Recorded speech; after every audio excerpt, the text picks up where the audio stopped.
On this podcast, you'll find interviews with high-performing, successful individuals in life sciences.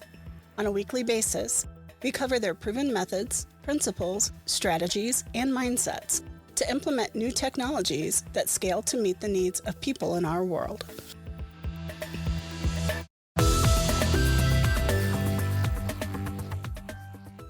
Welcome to the Life Science Success Podcast. For those of you who don't know me, my name is Don, and I'm a consultant in life sciences, and I help companies overall focus in on their business operations and help them with complexity inside of the organization. Today, I have some great guests, and we're talking about the securing America's medical supply chain. And before we get started and I let the guests introduce themselves, I just wanted to say that I think this is a really important topic. As many of us saw, as we went into COVID and things like that, there were a lot of different things that I feel like we should have learned from that exercise. And I feel like my two guests here are really going to highlight, that very issue and exactly what we need to sort of focus in on in our medical supply chain. And so with that, let me just bring in the two guests. And so Tony and David, welcome to the Life Science Success Podcast. Thanks so much, Don. Hey, thanks, Don. Happy to be here. Yeah, thanks a lot for being here. And, so David, would you just take a moment and introduce yourself just briefly? Yeah, of course. David Sanders, Vice President of Government Affairs at Coherence, Biosciences, and Executive Director at Securing America's Medicine and Supply. We created this organization really starting in 2020 based on what you just talked about, Don, the severe problems we had in the beginning of COVID related to PPE, personal protective gear, and also really with the longer view that this was an opportunity to turn policymakers into basically into securing our supply chain in general. It wasn't just about PPE, and we needed to create a consensus organization to really put a spotlight on the vulnerabilities we had created over the last 20 or 30 years. And we'll talk a lot about that today. But it's been a pleasure to try to lead SAMS, and we've got some great member companies we'll talk about in addition to iRemedy, and we'd love to talk about some of the policy solutions we think we're getting closer to enacting through Congress and the administration. Perfect. And then, Tony, would you introduce yourself to the audience? Sure, absolutely, Don. Happy to be here. Tony Paquin, CEO and co-founder at iRemedy Healthcare. We are a AI-driven supply chain platform designed for the healthcare industry. And you could also think of us like a medical supply distributor. So we work with medical supply OEMs, manufacturers, might be pharma, medical device, or just medical supplies, and we help them get those products, to the end user. Might be a hospital, might be a physician's office, might be a government agency, or it could be a consumer. We're kind of the pipe that connects the two pieces together. Very good. So, David, just really quickly, with regards to SAMS, let's just focus in a little bit on the organization that you're a part of. Why was it created, and sort of what is the foundation of being part of SAMS? Sure. So it actually starts going back 15 years or so when I was at Teva Pharmaceuticals, at the time the biggest pharmaceutical company in the world. And during that time in 2008 and 2009, we experienced a crisis really in tainted heparin from pigs in China. And it killed, I think, something like 42 Americans. And it was a terrible, terrible tragedy. And it brought investigations from the New York Times to the Wall Street Journal to the House Energy and Commerce Committee. And at that time, at Teva, we advocated for the first time for FDA inspections abroad. And so while that was enacted 3 years later, really in 2012, we now know, looking back, that's not enough. We need more inspections. We need more inspectors. We need a more resilient supply chain, because what we witnessed over the last 20 years is businesses and governments incentivizing production abroad. And if you go back even further, you could see that we succeeded in Puerto Rico in creating a tax regime to create manufacturing in Puerto Rico, and that worked really well until the Clinton administration got rid of those tax benefits. So we want to see a repatriation of pharmaceutical supply and pharmaceutical manufacturing here in America, as well as medical device. And it's not just about doing it here; it's about doing it here and in allied countries. We have in, in the last year witnessed an explosion of global turmoil. And that turmoil should remind us again and again every day that we are reliant on manufacturing coming out of China into this country. And the drugs we take every day, many of them are either produced there in whole or in part. And so I think that's a big threat to our daily life, frankly. And we've seen this administration take bold action when it comes to semiconductor production here. They've made a $61 billion investment to produce more semiconductors for our TVs, our refrigerators, and our cell phones. So why wouldn't we also do the same for pharmaceutical production? And you can do it at a much cheaper price than $61 billion to begin to make a difference. We have dozens of companies calling us every month who want to make more product here or in allied countries, and they just need some support from the government to begin that production, and then they need some certainty from the government if they're producing an essential drug. We have a crisis right now, frankly, heading into another, let's call it another respiratory winter. RSVs all over the country right now, pneumonia. There's new white lung coming out of Denmark and China, and we also don't have cisplatin in this country right now. Cisplatin is a major chemotherapy drug, and we're actually importing it from an unapproved producer in China right now. So it's gotten to be an absurd situation. This was not that absurd, frankly, back in the summer of 2021 when we created SAMS formally. It has gotten worse, and it will get worse until we really stand up policies and government contracting for more domestic and allied production. So that's, and then I'll say a couple more things about SAMS. We created it in 2021. We've got about 8 or 9 companies. iRemedy sits on the board.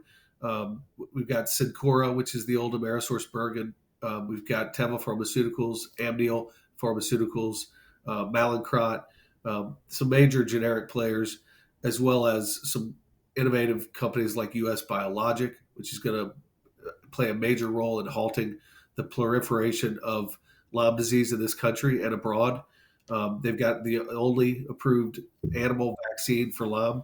So you put it in your yard, and the mice are immunized against Lyme, and then therefore you are later on when you get a tick bite. So having gotten Lyme when I was 12 years old and watched my son get it when he was 6, I've got a lot of passion for that product. And then we've got some other companies. Fluid IQ has a great 3D printable ventilator. That's going to be a great innovation for emergency personnel and for the warfighter.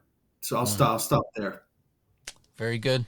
And then Tony, you've written 2 books. I feel like centered around this very issue. And so you want to talk a little bit about what your books focus in on, and you just recently released something new as well.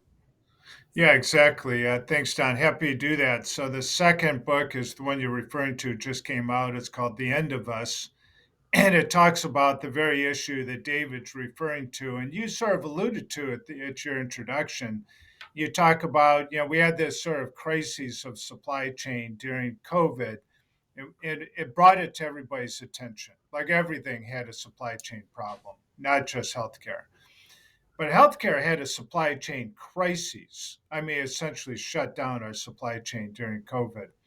And you would think that that was like a Pearl Harbor type moment, right? That it would awaken the sleeping giant, if you will. We would all go, oh my gosh, we have a huge crisis in our medical supplies supply chain. And, and people like David and, formed SAMS. And there's clearly a movement of people who are very interested in this area. But generally speaking, we have not responded. We have not taken that massive action that you would take in a normal Pearl Harbor kind of moment in American history. And instead, yeah, we're sort of trimming around the edges and we're talking and we might do some things. But I think as a country, we still fail to really recognize, the extreme risk that we run. We are wholly dependent, really, on China, wholly dependent on China for our medical supply. Because as David pointed out, it's not just, well, do they make the drug there? And probably in a majority of cases for many drugs, for most drugs, they probably do. But if they don't make the drug, they probably are heavily involved with the API or some other aspect of the raw material that impacts that drug manufacturing. So really, not just pharmaceutical, medical device, because again, you're back to the semiconductor problem, and then just traditional medical supplies, gloves, PPE, exam table paper, needles and syringes, just these sort of routine consumable products are really dominated in China. And in fact, during COVID, during the pandemic, China manipulated the situation to even take more of that business. The glove business, for example, prior to 2020 was heavy in Malaysia and Vietnam. And China sort of did some price manipulation and moved more of that business into China. So it's fine. Look, we're going to have a long-term relationship with China. So it's a fantasy to think that we're going to stop manufacturing everything there. But we have to recognize the risk, and we have to begin to de-risk that. And then, as David is trying to do at SAMS, we have to, really begin on a policy level to drive some of this manufacturing either back to the United States or to our ally nations. The book that I wrote sort of walks through this dramatic event where our company was involved with needles and syringes during COVID. And we ended up importing 1 billion needles and syringes. We're the largest supplier of needles and syringes to Operation Warp Speed, and probably one of the largest importers in history. I mean, it was this monumental event. And we ended up chartering, I think it was like 150 747s to fly these things in. But what we saw was the absurdity of the process and our lack of control. Now, I find it really interesting. David, in his history, is really kind of on the forefront of this. The comment he talked about of having FDA inspectors, right? Well, think about that idea, right? It's we're taking drugs from another country that has a suspect inspection regime, right? Now, during COVID, the FDA inspectors in Shanghai, they're locked down in some hotel. They weren't inspecting anything. You couldn't remember in China, you didn't travel, period, Right. during COVID. That's it. I don't care who you were, what your circumstances were. Oh, you want to inspect that facility, you're not going to inspect it. And let's be honest, there's no such thing as dropping into a Chinese manufacturing facility unannounced. There's no surprise inspections taking place in China. And then just the logistic difficulty. I mean, how many staff do we have? How many people? How are we managing those people? How big is the United States inspection footprint worldwide, right? It's a tough challenge. Even if you're committed, funded, and organized, it's a hard thing to pull off. But if you just go with the idea that says the drugs you use in your medicine cabinet today were manufactured somewhere other than the United States, therefore, what United States government entity is really watching over that?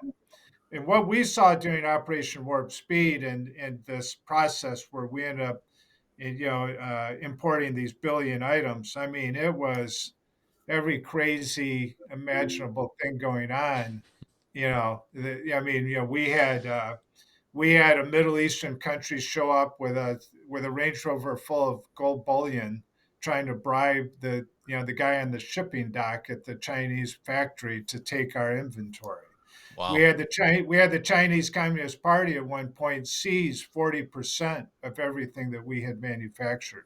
Mm, You know, and you, by the way, look at it from their perspective. They're like, well, hold it a second. We don't want that stuff being shipped overseas. We need it, right? right. It's every country for themselves type of thing. So you have to kind of understand where they're coming from. But is that a good deal for you and me? Right. And that's what the book walks you through. What we tried to do was take you through Operation Warp Speed, but in the process, educate the reader on the supply chain, the raw material.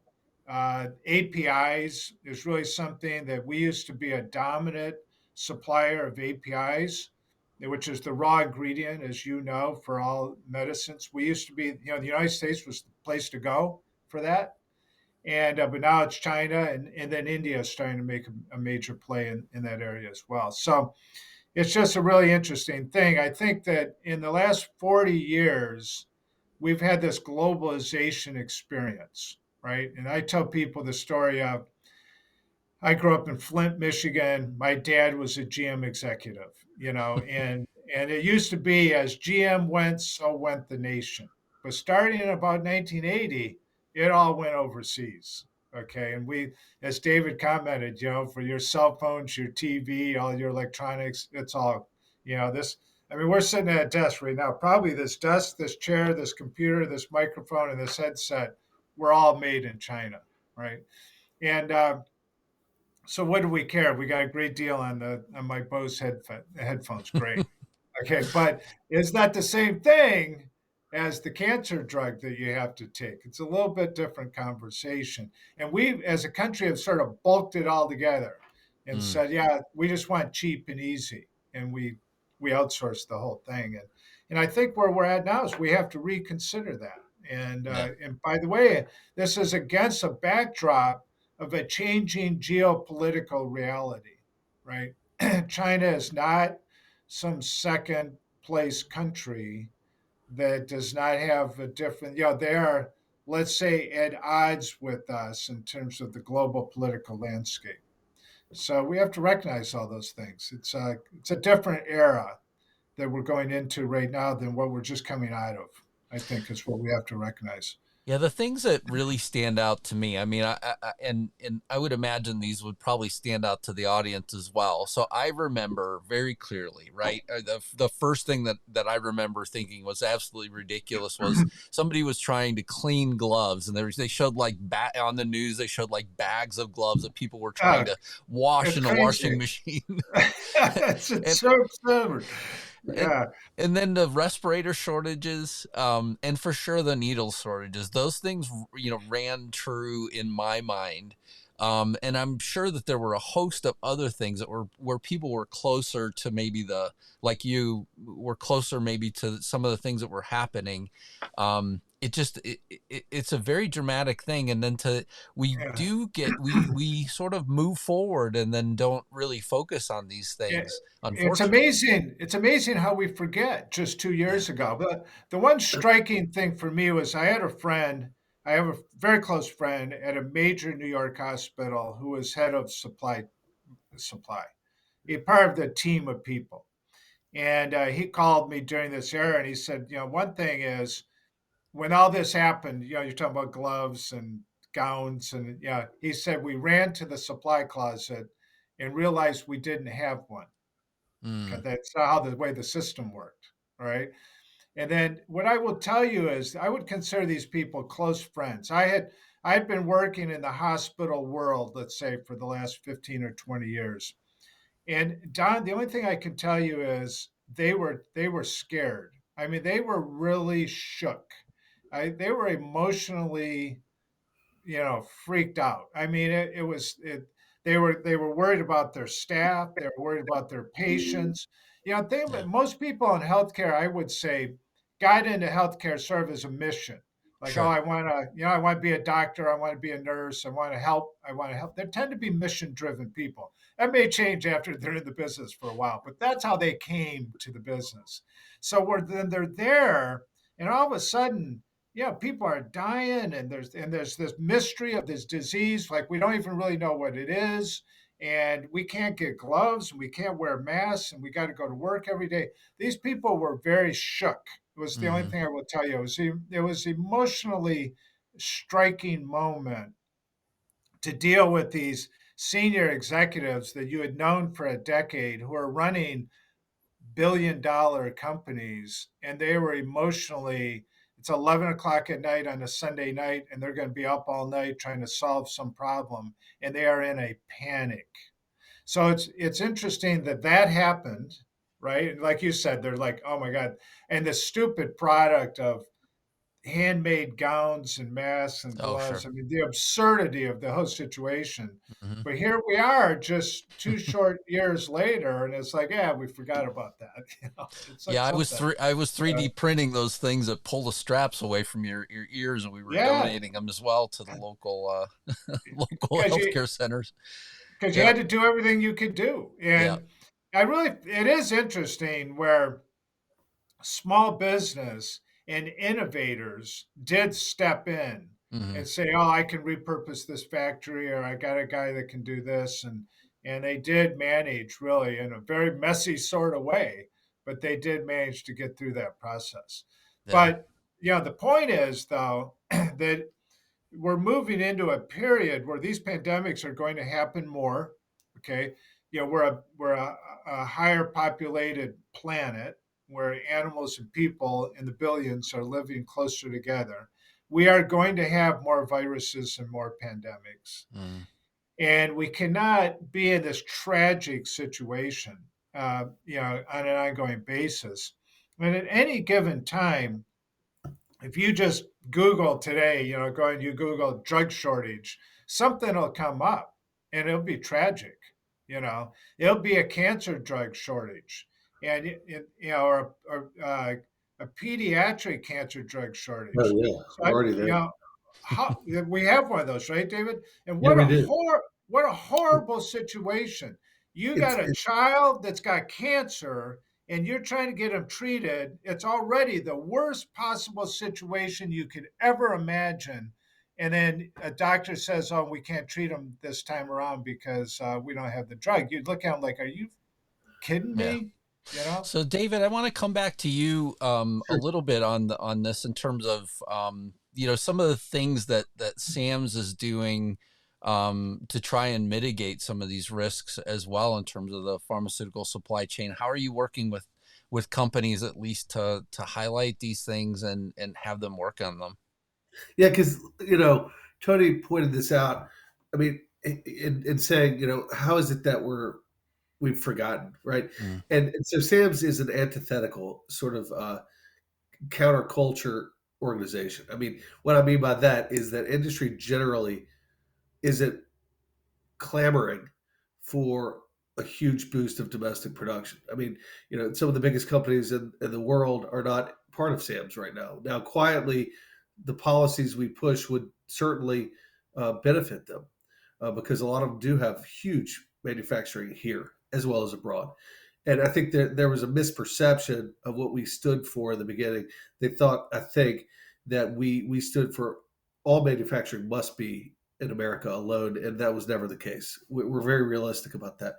But what we do is try to harness the membership and the sort of intellectual sort of heft of the entire group to push for policies that we could see made into law. We've got a bill that was introduced 3 weeks ago called the American Made Pharmaceuticals Act, which is led by Tina Smith, a fantastic member of the Senate, along with Tom Cotton of Arkansas, Mark Wade Mullen of Oklahoma, and I think there's another couple members on the bill. What that bill would do is it would compel the Centers for Medicare and Medicaid, Medicare itself, as well as CHIP, the Children's Health Insurance Program, and Medicaid. So those three programs, it would compel them to do a pilot program to test out if you could pay a little bit more to the physician to use an American product over Mm. its foreign counterpart. And there's a precedent in law, by the way, that I worked on a couple of years ago, where we pay more for a low-cost biosimilar than we do for the originator. For the higher-cost product, we now pay a physician more to use a low-cost product. By the way, worked on that with the Biosimilars Forum and the biosimilars industry. And so there's a precedent in law where we pay more for a high value product that's already giving the government a deal. And that's what these products would do. There's 23 biosimilars made in America. There are dozens of specialty generic drugs made here that could be rewarded. And we could do this on a regional basis and just to get started. I came up with an idea like this a decade ago when we were experiencing shortages in general saline. I was working at DaVita at the time, and we used two kinds of saline there, a very specialized kind, but also generally uh, general saline. And there's only one producer of saline in this country, and there's only two producers of pure water that is used as the base product to go into saline in this country. That is a tragedy, and it is just it is it's wrong, frankly, and we've got to correct these things. Like to a certain degree, it doesn't really matter that 90% of acetaminophen is made outside of this country and actually in China, but we have to recognize it, like Tony was saying, and we have to do something else about it. So we're pushing the American-Made Pharmaceuticals Act for the purpose of lifting up these value drugs. Secondly, we're pushing general tax reforms. I don't think that's likely in the next year or two. It's too challenging to figure out how and who to give the tax benefit to. And do you give it to the ones who are already here, or do you give it to the ones who begin production? Instead of the tax regime, we've come up with a better idea, which is really to boost production by giving upfront grants from the Assistant Secretary for Preparedness and Response. So there's a bill we're working on in the House called the Boost Act, and it would allow for, let's call it $300-400 million a year in upfront grants to domestic production of essential drugs. And we also need to expand the essential drugs list to include cisplatin and other chemotherapy drugs. The administration last week announced $35 million for the production of starter materials for certain injectables, and that's good. But that is probably one contract that's coming in the next few weeks, and that's just going to be the beginning. And so we would love to see that expand by 10 times, and by let's call it a dozen to 24 companies. And I know of two companies coming together right now that, with an upfront grant and let's say a 3 to 4 year public health contract, where the administration is actually using the powers of HHS, which they have, and ASPR, and also the Defense Production Act, to do a one-time contract for the purpose of ensuring the market is resilient. I mean, we believe in market forces, but this is an area where the government must stabilize certain production of certain drugs in order for the market to work. So that's what we'll be watching also later on this morning. There's going to be a hearing on drug shortages in the Senate Finance Committee. And I think you'll see next spring that Senator Wyden of Oregon is going to lead the charge in this area of doing something. He's got jurisdiction over Medicare. So I could foresee perhaps this American-Made Pharmaceuticals Act becoming law next spring or summer. Everybody's up for re-election next November, along with the president. And nobody wants to run on the fact that we have children with cancer who can't get treatment in America, the most powerful nation in the history of the world. I mean, it's truly appalling, and we need policymakers to step up and recognize that they can do something, and it's not very expensive, actually. Yeah, and I think that's, I mean, I think it's an important, I think it's an important thing to highlight. I also don't think that many people, know this outside of our industry either. I mean, I feel like, because you had mentioned, a few weeks ago, whenever we talked, you talked about, the idea that, hey, look, a lot of the drugs, even that kids need for asthma, aren't available either. There's a shortage there. And I just feel like those sort of things they're not highlighted. Most of the public doesn't know. I have a feeling if they did know, a lot of people would rush out as best as possible and go protect their family, which would cause a different sort of problem. On the cancer drug side, I mean, it's just amazing to me to hear that, this is even something that happens that it's not readily available, I guess, given the amount of the population that has cancer at any given time. It's not like there are waves of people that all of a sudden show up that have cancer. Typically this is a slow sort of Yeah. transition that you're seeing happen. Yes, some of Well, those. Oh, go ahead, Tony. well, Dave, I'll let you comment. I was just going to say, Don, what you're saying is it's indefensible. That's the Mhm. point. This is just it's terrible. But go ahead, David. It is, but actually, there's specific reasons, and without trying to criticize an entire industry, let me take that one cancer drug shortage, cisplatin, just as a case in point. Essentially, one company was given a monopolistic government, or excuse me, monopolistic hospital pricing um, structure, and that company is called Intas out of India. Well, the FDA eventually got over to Intas and caught them literally burning their records in the parking lot, burning their records because, of course, shoddy practices, and so they shut them down, and so they had to shut them down because they tested the drugs and the drugs weren't working. So Intas got shut down, but they were the monopoly in America. And that's because hospitals work through GPOs and want the lowest price. They don't care where it's made. They don't check for quality. They don't check for 483s from the FDA. And so we have a serious conversation that we need to have with hospitals and GPOs and the government about quality. And fortunately, the DoD is leading that conversation. And there was an investigative piece that broke last night. So go check it out in Bloomberg. I haven't had a chance to read it this morning, but apparently it is talking a lot about this, about the fact that the DoD wants to test post-approval for the first time ever, post-approval generic drugs for their quality. And what I mean by that is they're going to test to make sure they work. And this is not just a stick approach. This is also a carrot approach. Companies should want to produce quality products to keep themselves and their doors open. And frankly, if some companies go down over the next few years because of an increase in quality surveillance, that's a good thing. I call that dead wood. And we need it out of the system, and we need better quality products and better quality production. And so I'm excited that actually DoD is now stepping in on behalf of our veterans and our war fighters and saying we need high quality products for our people.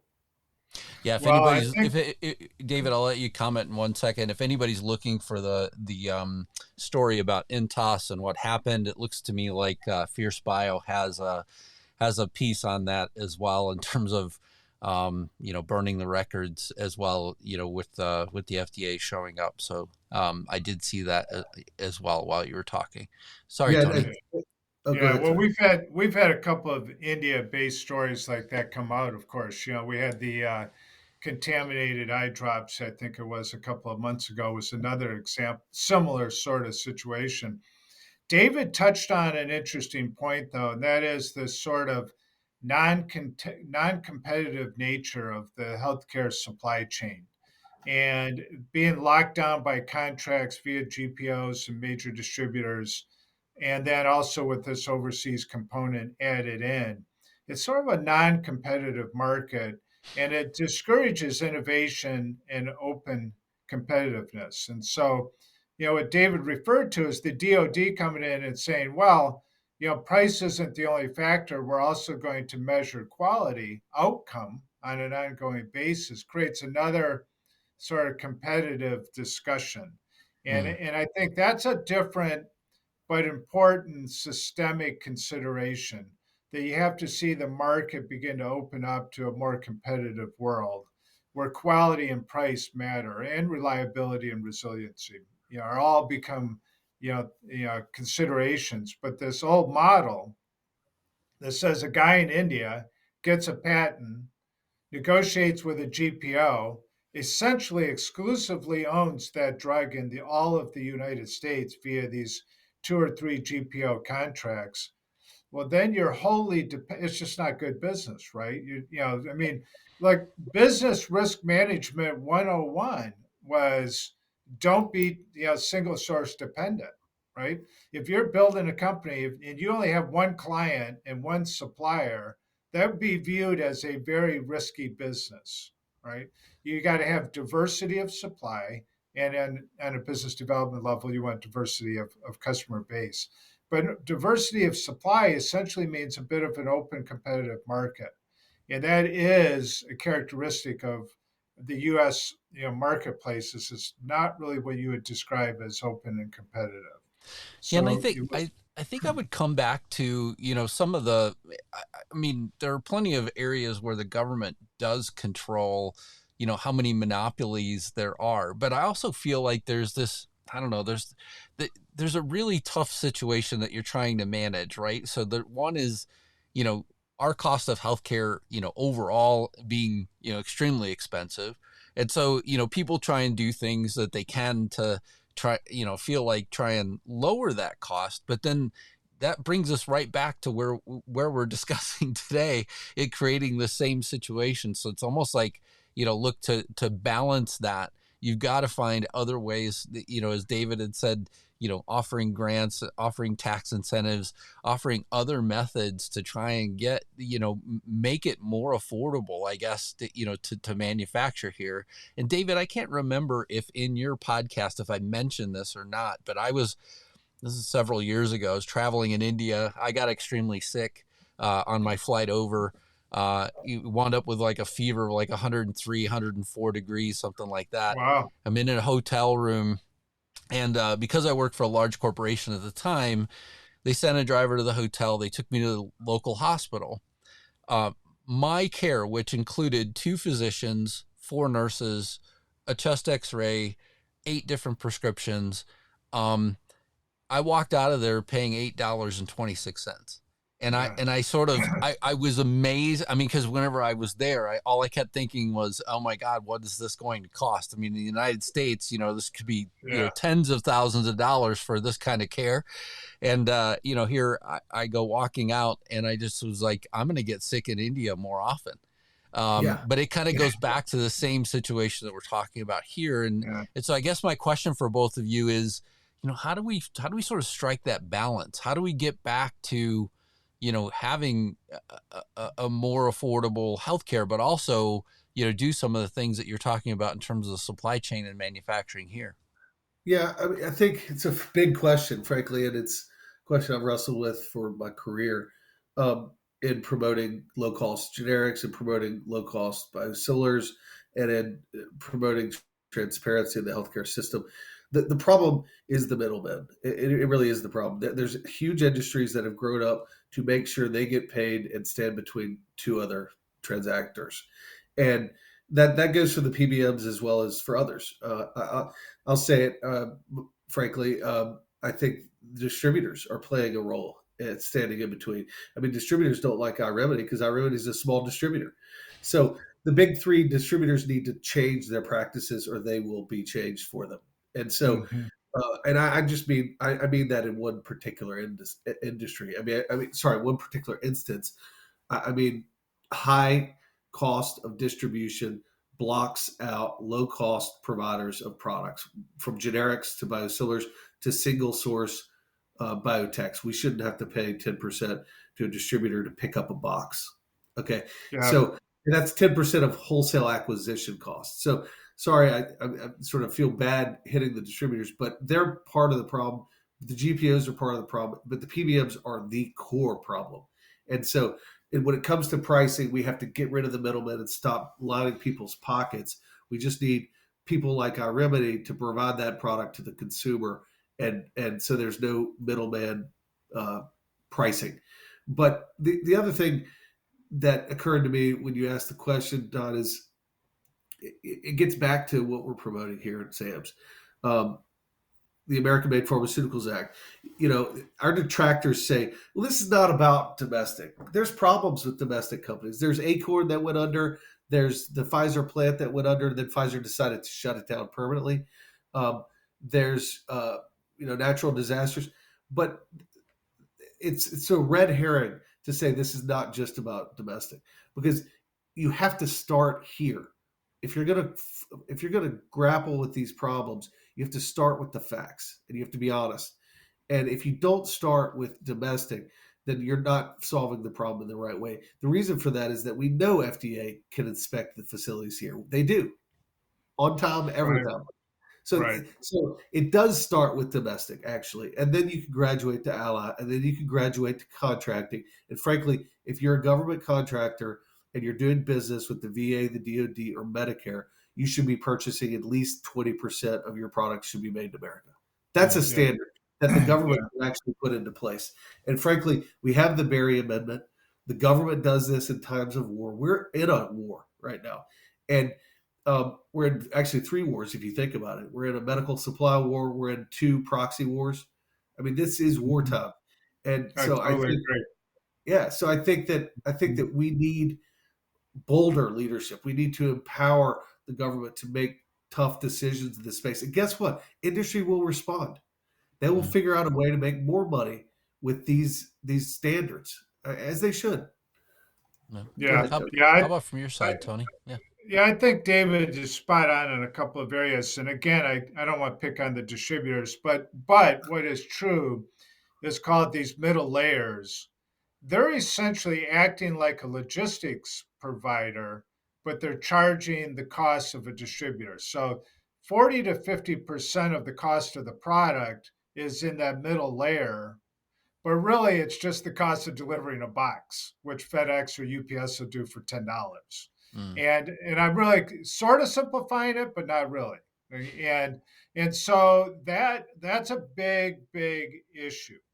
The other thing, though, when you talk about lowering the cost of healthcare, and David right at the end sort of began to touch on it, and that is actually, and this is really interesting because I've got adult children, maybe like all of us, but I sort of dealing with that millennial group out there, and you hear the people go, "Oh my gosh, we're living in such a horrible time.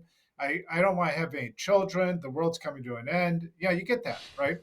And I try to have this conversation that says, no, actually, statistically, this is actually a peaceful time. I mean, we got these horrible wars, but we don't have, like in World War One, there'd be 1 million people killed in a battle. I mean, this is so. But where I'm going is to say there's a reason to be optimistic, and the optimism should come from the fact that America are great innovators. And many of these companies that David is referring to, remember he started to list those at the beginning, those 5 or 6, and these guys have invented this, and these guys have invented that. And, there's actually great things happening in the biotech world. And well, Don, the world you live in, I know you do a lot of coaching in this area.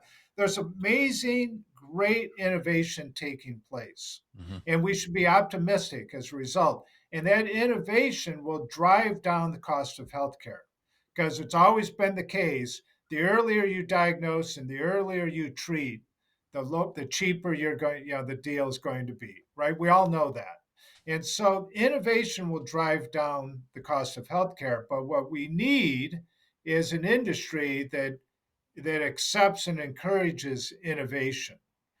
And I think we're way better off having the innovation and the innovators be in America. And I don't want to get on a patriotic rant, but the bottom line is we are great innovators in this country. We really are. And we want to build that great science. We want to be the world leader. We want to build it right here. And I think it's a little bit what David's trying to talk about is then we can export it out and we can figure out how to manage Mexico, who I think, by the way, is going to become a huge Yeah, manufacturing partner in the very near absolutely. term, right? And so, but I think it does start here, and I think there's a reason to be optimistic. And I think at the end of the day, you have to bring efficiency to the system, right? Removing some of the middle layers and getting more of this direct distribution model going. And you have to count on the fact that we're going to get just plain better in terms of drugs and treatments and therefore outcomes. That's cheaper at the end of the day. So I think that's how you're going to drive down the cost of healthcare. And I think you'll find that quality wins over cheap every day of the year, right? So, Yeah, especially in healthcare. David, I especially, do want to come back to you in terms of healthcare resilience, in this same context, because I think both of you probably have something to add here as well in terms of, just making sure that in terms of resilience, that, how do we just make sure that we measure it effectively as well? Yeah, I mean, we really need.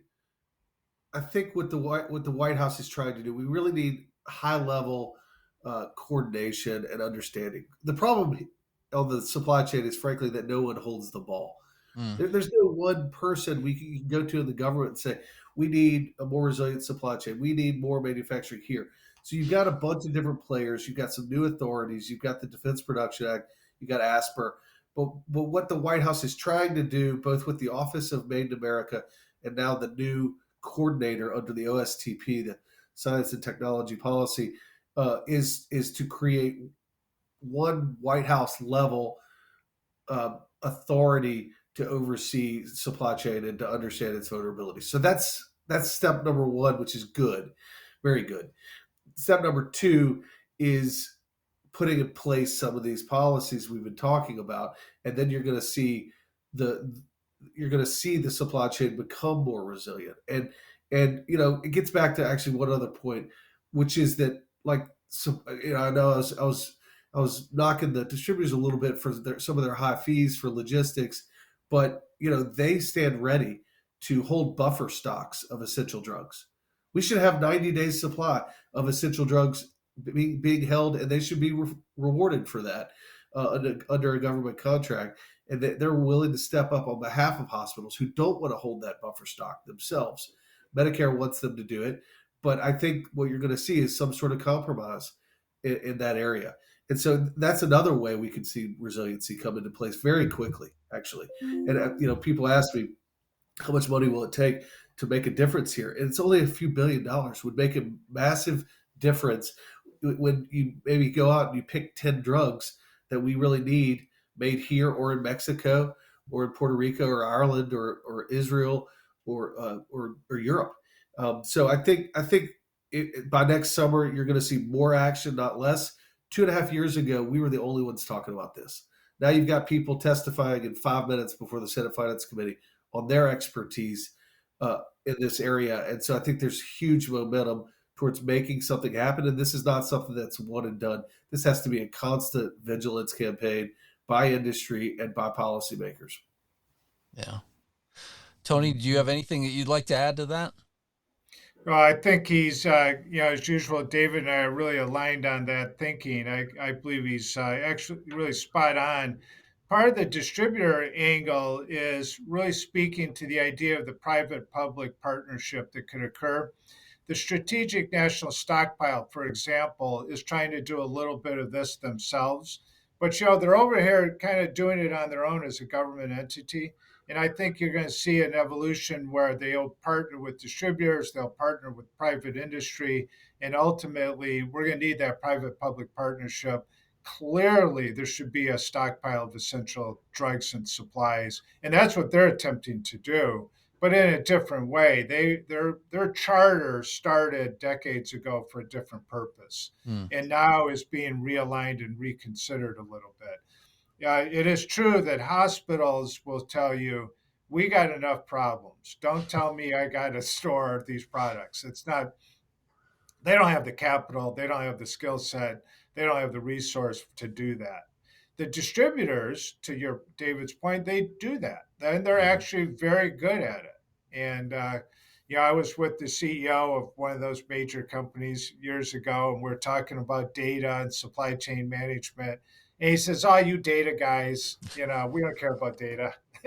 He said, "We're pick, pack, and ship people, and we're very good at it." And he's actually correct, and they are very good.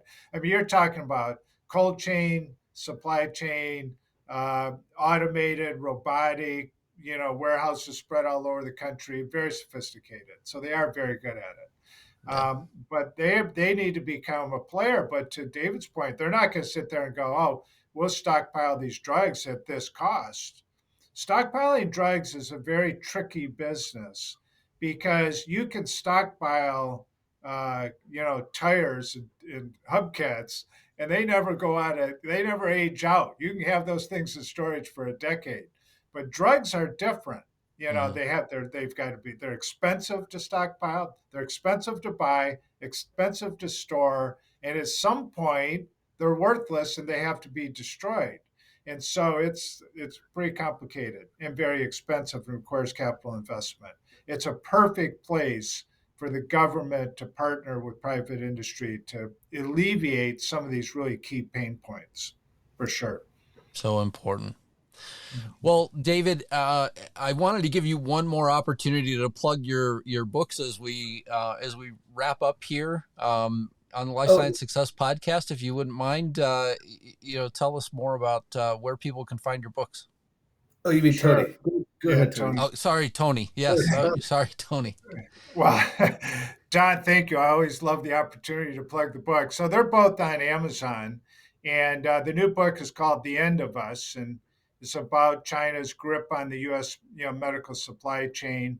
It's available at Amazon.com. You could just search on "The End of Us" and my name, Tony Paquin. You'll find it. We appreciate everybody reading the book and taking the time. And I'm always looking for feedback. So my contact information is there. And we love to get people's input on the book, and we're going to be circulating it. It is, by the way, yesterday became the #1 bestseller in healthcare administration on Amazon. So we're getting a lot of traction with it. So we're very pleased. Thank you. Very good. Yeah. And David and Tony, thank you so much for being on the podcast. I greatly appreciate you being here. I think this is such an important topic for us to cover and just, highlight. And I know that there's a lot more that we could have, talked about, but, just trying to be respectful, as well of your time to just, make sure that we highlight this and make it so that folks go out and want to, learn more about SAMS and iRemedy, what you're doing there at both companies, as well as, just in general, the supply chain shortages that are out there. Thank you so much. Great to see Thank you, Don. Thank you for listening to Life Science Success. For complete details about this podcast, including show notes, how to get in touch with guests, and more episodes, please visit www.lifesciencesuccess.com. If there's someone you'd like for us to invite to the show as a guest, please let me know by sending me a message at the podcast website. Please click subscribe on your favorite podcast app, share the podcast, or tell a friend about it. And last but not least, rate the podcast. Thank you again.